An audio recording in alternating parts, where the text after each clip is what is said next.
Tuangalieni jamani, rais wetu tuangalie baba. Tuangalie. Kwa majina naitwa Simbet Lupogo, ni mwanataaluma wa sheria. Ni takriban miaka miwili sasa toka Disemba mwaka jana nimekuwa karibu na familia ya mzee Flavian Matthew Nyendiku kwa ajili ya kuwezesha ufuatiliaji wa kuweka sawa utekelezaji wa maagizo ya mahakama kwa upande wa umilikishwaji wa eneo lake. Katika utekelezaji wa agizo hilo zimekuwepo nyaraka mbalimbali ambazo zimeandaliwa kwa ajili ya kufikishwa kwenye mamlaka husika ili kuwezesha umilikishwaji huo utekelezeke.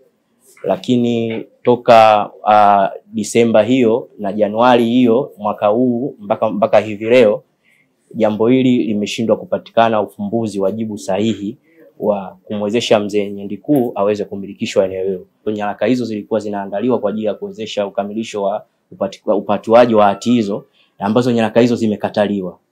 Zimekataliwa wapi, kwa mkurugenzi au kwa mamlaka, kwa ofisi yenye mamlaka ambayo kwa ofisi ya ardhi ndani ya mkoa. Hakupakuwa na ushirikiano wajibu sahihi kwamba mzee wetu eneo lake analipata au halipati, kwa sababu tayari eneo hilo liko chini ya umilikishwaji wa mtu mwingine. Ndani ya ukakasi huo uliojitokeza ni wazi kwamba haki bado haijatekelezeka kufika ukomo wake wa umilikishwaji wa mzee Nyendiku. Hivyo unaona machozi haya kwa familia hii ni kweli ni kitendawili, sababu pia hata wameshapoteza wapendwa wao kutokana na azma hii iliyojitokeza. Kwa hiyo ni wazi sasa kwa upande mwingine pia mamlaka zenye uwezo wa kusaidia zaidi kuwezesha haki kwa familia hii, kwa upande wa ofisi ya waziri mkuu ambayo tayari ishasikiliza kilio cha mzee, kwa sababu pia kuna barua ambayo ilikuwa imetolewa na ofisi yake, barua ya tarehe 13 Disemba mwaka jana, ambayo ilikuwa imeonyesha wazi kwamba mzee baada ya kupeleka malalamiko yake ilielekeza kwamba asaidiwe aweze kupatiwa umilikishwaji wa eneo lake, lakini imeshindikana.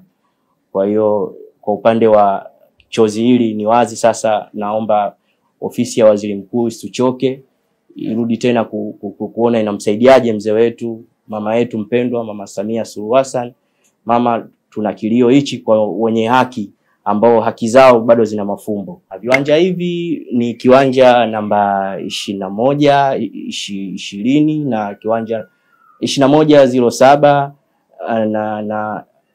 na 2120 ni Kitaruelo, viko Kilongawima, Mbezi Beach. Kiujumla ninachofahamu kisheria, maelekezo yakitoka mahakamani ni maelekezo ambayo unaweza kuyapinga kwa rufaa. Kama mtu hajalizishwa na maelekezo yale, basi anakatia rufaa. Lakini kinyume na hapo, ukishapewa maelekezo kwa mamlaka nyingine, ni utekelezwaji, si kuyahoji maelekezo ya mahakama, kwa sababu chombo chenye mamlaka kiupande wa nchi cha kutoa haki ni mahakama pekee.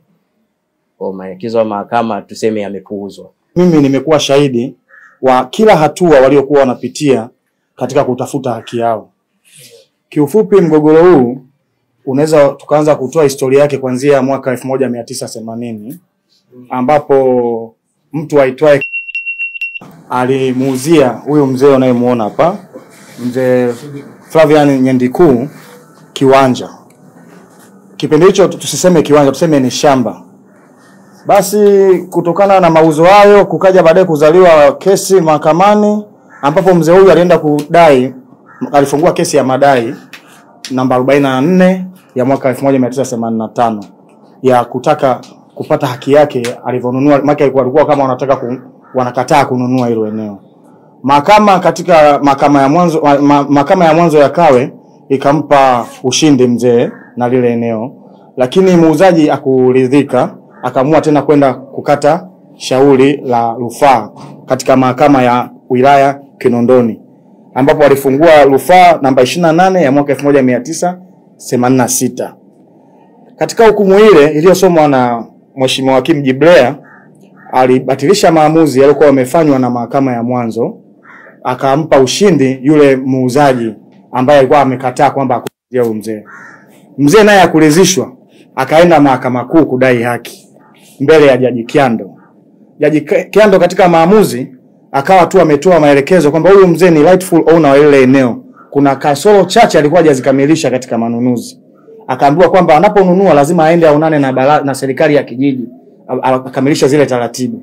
Kwa hiyo katika maamuzi ya Jaji Kyando mwenyewe akasema kwamba huyu mzee anaweza kwenda kukamilisha zile taratibu na akawa rightful owner eneo. Alipotoka hapo huyu mzee akaenda kufuata hizo taratibu kama kawaida, lakini yule ambaye ndo alikuwa ana claim kwamba yeye ya kuuza lile eneo, wakati huyu mzee anaendelea na michakato yake mingine, huyu mzee akamuuzia mtu anaitwa.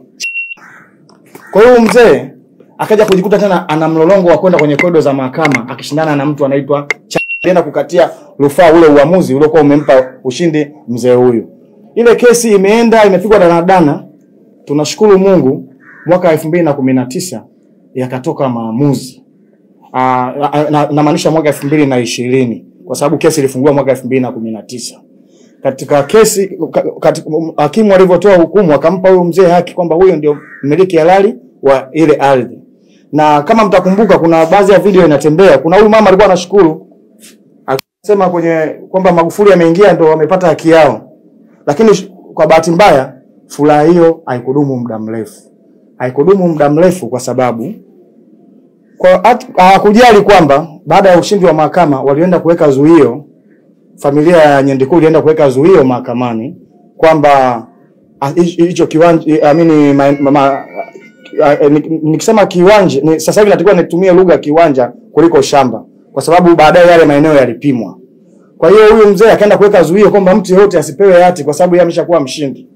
Lakini cha ajabu na katika mazingira ya kushangaza tumekuja kuona hivi karibuni mwezi huu tarehe 1 viwanja vile wamekabidhiwa wenza wa viongozi wetu wakubwa sana. Haijulikani katika mazingira gani, ni katika maamuzi yapi ya mahakama ikatokea kwamba hawa watu wamekuwa rightful owner na sio mzee huyu. Katika kusaka haki huyu mzee nimempitisha sehemu mbalimbali. Kuna barua zimetembea hadi ofisi ya waziri mkuu. Ofisi ya waziri mkuu ikawataka watu wa ardhi wazingatie maamuzi ya mahakama, lakini mahakama imeonekana sasa hivi swala la kuheshimu utawala wa kisheria hapa nchini ni jambo ambalo ni kitendawili, kwa sababu ushauri wa waziri mkuu na maamuzi na msajili wa mahakama pamoja na kamishna wa ardhi wameamua vitu tofauti na wamempokonya huyo mzee haki yake. Basi ilikuwa ni hivyo tu. Sisi kilio chetu tunaomba kama huyu mtu ambaye ameweza angalau kupata msaada wa kutembezwa huko lakini kakosa haki, itakuwa hatujui kwa watu wengine huko. Kwa hiyo ninaomba kwa unyenyekevu kwanza hawa viongozi niliowataja waelewe kitu kimoja. Sisi hata mara moja hatugombani nao kwa kuwa wamekabidhishiwa hizo ardhi. Tunachotaka tujue tu ni kwamba waliowakabidhi hizi ardhi wanataka kutuchonganisha sisi na wao. Huko mbeleni sitaki kusema sasa hivi, nitakuja kusema kwa nini kimefanyika hivi. Kwa nini wameamua kuwakabidhi hawa watu? Kwa sababu wanajua kuna kitu kingine kiko pending ambacho leo sitaki kukiweka. Kwa hiyo wanawatumia hao kama mgongo wa kuziba sisi tutakapotaka kudai haki zetu sehemu mbalimbali. Kwa hiyo mimi naomba kwa unyenyekevu ofisi ya waziri mkuu, nafahamu Mama Samia ni msikivu na nilipo hapa ananisikia. Naomba hili jambo basi angalau ulipe attention, ulifuatilie kwa ukaribu, angalau hao watu wapate haki zao. Miaka 39 wanasota. Sina mengi zaidi hayo. Mimi imani yangu tu kwenu ni kwamba haki itatendeka. Pamoja na vurugu zote hizi kutoka kwa rais, waziri mkuu na nini, hii dhuluma hii inatoka Wizara Ardhi. Kamishna wa ardhi ndio anayekwamisha mambo yote haya. Ni kiburi na ni jeuri. Anakata amri hata ya rais wake, amri hata ya waziri mkuu. Kama ni yeye kamishna wa ardhi ana nani? Mimi naomba serikali sasa ifuatilie mambo haya, imchunguze huyu mtu. Hata jana nilikwenda pale anakatata kutufungulia mlango. Lakini kwa kuwa mzee naye alikuwepo nilimbeba tukaingia mpaka ndani. Tunaomba serikali itusaidie. Hawa watoto mimi nitawapeleka wapi? Mimi mwenyewe mstaafu, huyu ndo kabisa mgonjwa. Hajiwezi hata kuzungumza hawezi. Kuna anatetemeka namna. Sasa kwa hivi naomba tu serikali itusaidie. Kwa jina naitwa Ipnes Flavian Nyendikuu, ni mtoto wa mwisho wa mzee Flavian Nyendikuu. Kilio chetu kwa Mheshimiwa Rais Samia Suluhu Hassan na Mheshimiwa Waziri Mkuu ni kuomba tupate haki yetu juu ya kesi ya babangu ya shamba ambalo liligawanywa kuwa viwanja vitatu. Ni kesi ambayo imedumu kwa miaka 39. Mama yangu alifariki kwa mshtuko baada ya kuona hii kesi imeendelea tena. Na baba yangu hajiwezi, ni mgonjwa sana. Narudi kwako Mheshimiwa Rais, wewe ni mama. Sikilize na utusaidie watoto wako. Hatuwezi, babangu hajiwezi kabisa, babangu ni mzee sana.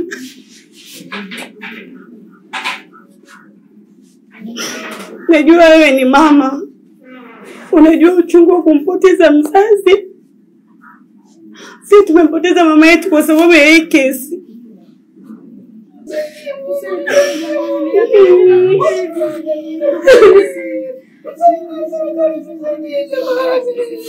Ndio kimbilio letu jamani.